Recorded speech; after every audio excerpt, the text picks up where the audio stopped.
With King Charles III's coronation on the horizon, Leominster Festival, Leominster Priory, and Leominster Museum came together to commemorate this momentous occasion. In April 2023, we gathered together some special individuals from our town who will have been lucky enough to witness 2 coronations in their lifetime.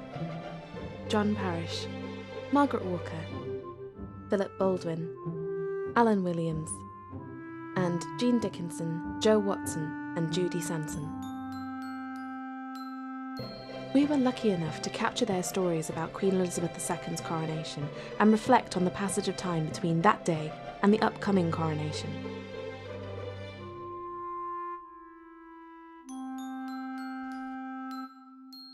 Well, my connection with Leominster started in 2004 when I moved here with my wife, precursor to retirement. Well, I came in 1966. Yes. And we just got married, and my husband had a job at the school here, which was the Leominster Grammar School. I've only lived here for 12 years. I come from East Yorkshire, from Beverley, and we moved here because it was very reminiscent of where I grew up, Market Town, with a lovely church. We moved from Sussex. My husband worked at Gatwick Airport. He was an airline manager and route planner, and we had 2 young children. And we decided we didn't want to stay down there in the hustle. It was getting very busy, and we moved to Herefordshire. I was born in 1941 at the beginning of the war in a farmhouse within Herefordshire, close to the Worcestershire border, and my grandfather was an auctioneer in Leominster and Tenbury, which was my eventual hometown. We came up from Hampshire in 1976. My husband was originally in the Ordnance Survey, and he got a job as Head of Development Control for Leominster District Council. Yeah, certainly. I was born within 4 miles of the town, or this museum, and I've lived here all of my life since. Last 23 years in Leominster. I went to school in Leominster, the Minster School, and I'm Deputy Mayor of Leominster presently, to be Mayor in May the 20th. So Leominster is actually, we've just taken it to our hearts and we love it. What's incredible is our interviewees' vast range of experiences of the coronation from across the country. I was in a small village in Hampshire. I was South London. I was Scotland. I was enjoying myself very much so at Stocktonberry Gardens, Kimbolton. In 1945, my grandfather was elected to be MP, Member of Parliament, for Leominster constituency, which was North Herefordshire. So I was grandson of an MP. My father, meantime, had joined up in the Shropshire Yeomanry, which had recruited in a lot of Herefordshire as well as Shropshire. And he fought in the Second World War, became wounded, and eventually died from those wounds in 1953, the very year of the coronation. But at the time of the coronation, he was indeed too ill to be able to attend with his father. And so my mother was looking after him, and that's how I got the chance of coming to London for the coronation. I'd been to Girl Guide Camp the week before in Wharfdale, and it had rained and we all got very wet and very cold, and I was in bed with a very, very heavy cough and cold, which they thought might be rheumatic fever, but it wasn't. Well, I was then on leave from the RAF, and I was at Smethwick, where I come from. On that day, we were invited, we didn't have a television, we were invited to a neighbour's to see what went on, and we were there pretty well all day. In fact, all of our interviewees have very special memories of how they celebrated the ceremony. And for many families, no expense was spared on new technology. Yes, I was at home as well, and my parents had a television, bought a television for that occasion, as quite a lot of people did. And it was a tiny little black and white screen, but in a cabinet so that it looked like a piece of furniture. We saw the ceremony and the procession afterwards on their television, which was, I think, a 9-inch screen, which is smaller than most tablets today, and was in black and white. Yeah, well, I said it was a very exciting time, so we were all up in our best dressed, and we went down to Stocktonbury, and sometime, well, obviously when the coronation was actually happening, we watched on a little black and white TV. And the day was just sports leading up to that. And then in the afternoon after the coronation, it was feasting. Not a lot of drinking because I was on 8.5. And then after that, it was music and dancing till early hours. It was wet. It was a bit cold. And it was very busy. And I was busy in my grandparents' flat, decorating with streamers of red, white and blue. I remember the crepe paper. Yes, all I could hear, because we didn't have a television, and nobody in the area had television, and we had a wireless, it wasn't called a radio in those days, and that was downstairs because it wasn't portable. So I had to listen to it. They turned it on loud for me so that I could hear it when I was in the room above. And yes, because there was intense listening and watching, because of course there was no pause or playback or recording. If you missed it, you'd missed it. And so the party atmosphere was subdued by that, the necessity to watch.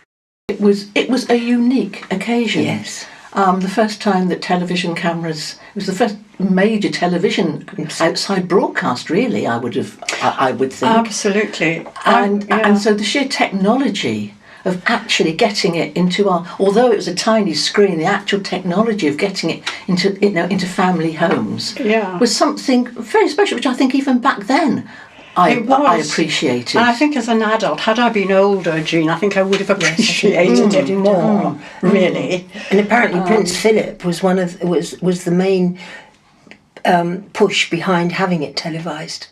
It was quite magical, really. People nowadays wouldn't think it was magical to see it actually with your eyes rather than just hear it on the radio. I actually saw it in film at the cinema in colour, and that was a big thrill. That was a little while afterwards, when I was better and when the film came out. Yeah. My grandfather had a home cine camera, and it was still loaded with part of a film yet to be used. And so he got to the end of that with his camera, and then he changed the film, but he changed it the wrong way round.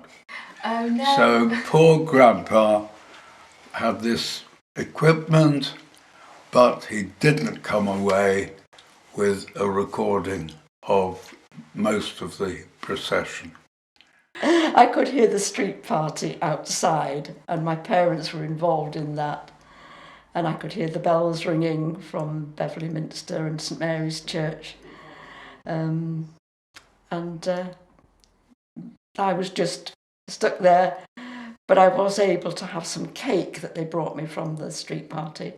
And my father, as a treat, and it always was a treat, bought me a bottle of Lucasade.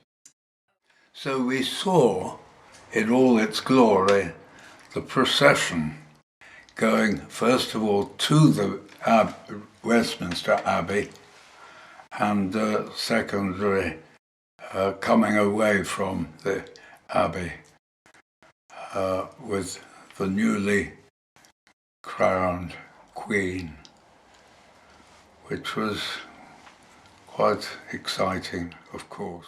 think I was Probably more excited that in the afternoon we were all going to the local village hall to have a tea party. Oh, that's nice. Because, as it's been mentioned, it wasn't that long after the war, and we had water to drink. We didn't have orange squash to drink, as a matter of course. We had water, and there would be orange squash, probably quite diluted, but it wasn't plain water. And there would be sandwiches, which probably were paste. Yes. And jam. And date. We had date sandwiches because you could get dates. It's Dried strange. dates, yeah. But all this was quite special. For so many people, the coronation of Elizabeth II heralded a new age and signalled a true end to the turbulent times of the Second World War, something that resonated deeply with a lot of our interviewees and their families. The party atmosphere was subdued by the necessity to watch intently, which people did. But then again, that was assisted, of course, by the generation involved, which is a long time ago now. People have been used to listening intently to the news, because it was the wartime news before that. And so listening to something intently on the television, which was new anyway, was easily done. My grandfather served, as I said, in the First World War. In the last year of the war, he was particularly commended for his bravery, close, I think, to the Italian border with France. And he did have a wound in his shoulder, and he was awarded the MC, that is the Military Cross. And so he always had that to add to the end of his name, Archer Baldwin, MC. In the RAF, well, I'm going to leave the time. I was aircraft engine mechanic, and one of my abiding memories of the day is that we were told when we came on leave, whatever you do on Coronation Day, go out at night in uniform. And so I took this advice and went out in the evening in uniform. I never bought a drink all night. Oh gosh. Because any form of uniform was associated with the happenings of the day. Yeah. No matter that I was 120 miles away and had been in somebody's lounge all afternoon, you were to do with it. Well, Elizabeth's coronation, we'd just gone through the war, which I do remember quite clearly because I lived near Hull where the Blitz was. And we were coming into a time of peace. Now it's the opposite way around, really. I've had a relatively peaceful life. And now we've got wars all over. Well, our parents, I think, I've always said, we talked about this only the other day, but they lived through the war, 5-6 years. Terrible things happened, and in London, all our windows were blasted out. The house didn't fall down, but they were blasted out. But it always occurred to me, as I've grown up, that our grown-ups that looked after us and cared for us, they had no idea how long it was going to go on for. There was no end in sight for them. And to me, that must have been quite a deep worry, not knowing how long they were going to have to manage with all these restrictions and shortages and the men away fighting. Yes, it must have been an extremely emotional time, but they kept us safe emotionally. I have been immensely proud of my grandfather over the years. And I got to know him quite well after 1953 because, of course, he was in charge of me rather than my father who had died. The coronation of the new monarch meant a great deal to the British public, and a vast array of coronation memorabilia was produced. From books to telescopic viewers to coronation mugs, these are some of the stories of our interviewees' special coronation collectibles. Because my grandfather was MP, he was given 2 stools to commemorate the coronation, and this is one of them. It's made of light oak and probably limed rather than polished, and then velvet royal blue to the seat. And I don't know where he sat on it, possibly in Parliament. And here it is, and it will remain in Leominster Museum. However, from some of our stories, it seems like not everything went to plan. Yes, I'm still smart. I've never had a coronation mug. I might get one this time round, because in the last coronation, nearly everybody I know has got a coronation mug, Queen Elizabeth. But I didn't, because our school, instead of giving the children a mug, the headmistress or the staff, I don't know who, decided it would be better to have a lovely oak table and a posh chair on the platform where we had assembly. We had to sit cross-legged on the floor, unless you were a prefect, in which case you had a chair. I did eventually have a chair. To become a prefect. I was vice head girl, and so I had a chair, yes. But there was a plaque on the side of this table, and it said it was given by the pupils, and it was not given, and we didn't get our mug. And so when I went back to the centenary of the high school in 2008, I went into the hall, which was a lot smaller than I'd remembered, and I glowered at the table and the inscription on it, and I thought, no, we did not give it. You should have given me a mug. Well, yes, it was actually a bit of a failure in the end. We was expecting hieroglyphics up on Beach Camp. We had our local vicar, Reverend Thomas, at the time, and the local people had donated fair lumps of sums of money to buy this massive rocket. And to celebrate the coronation, they were going to let it off at dark, obviously. And Reverend Thomas and about 6 of the local Boy Scouts went up there to launch this rocket. So being an 8-year-old, that was exciting to me, besides the coronation as well. And they went up, Julie went up, and instead of launching it properly, Reverend Thomas stuck it in the turf. And it actually went straight across the surface of the ground. So when we were all down at Stocktonbury looking up for like an hour, we never see the rocket, it never got up. So then Reverend Thomas returned. So this stands out in my mind, being 8.5. And he come back apologetic. I don't think he was red-faced because he'd had a walkabout too. And we didn't mind because we've had such a brilliant day. Indeed, each of our participants has a special memory that's just their own from that day. Because my mother painted our outside loo, which was the only one we had, in the backyard. She painted it red, white and blue in honour of the coronation. And my father said, oh, gosh, that's good. When I lift the seat, will it play God Save the Queen?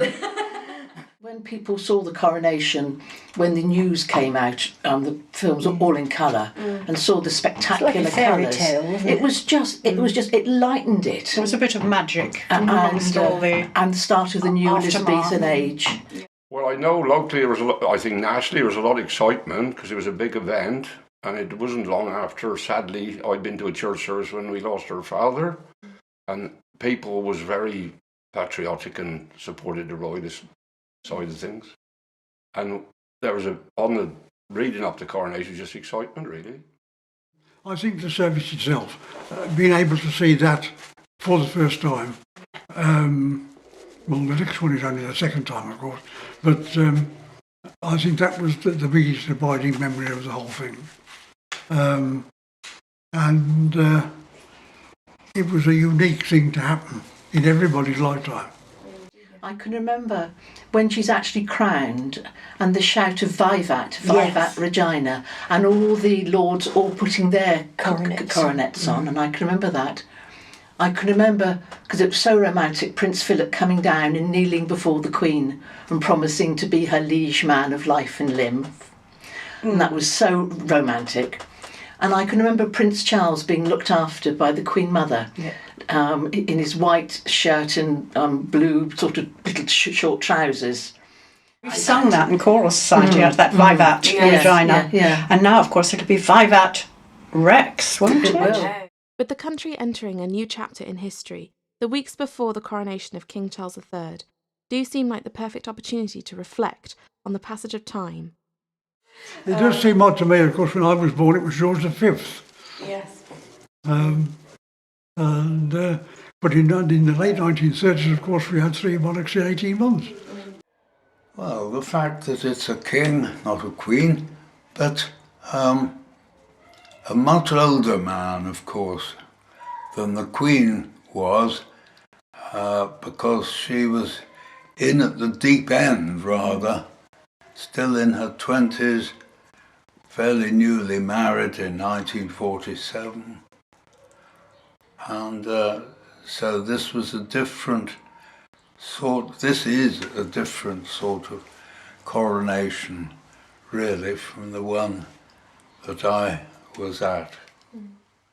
No, but I'm really looking forward to seeing this coronation, to the music that Charles has chosen, because I'm very keen on music.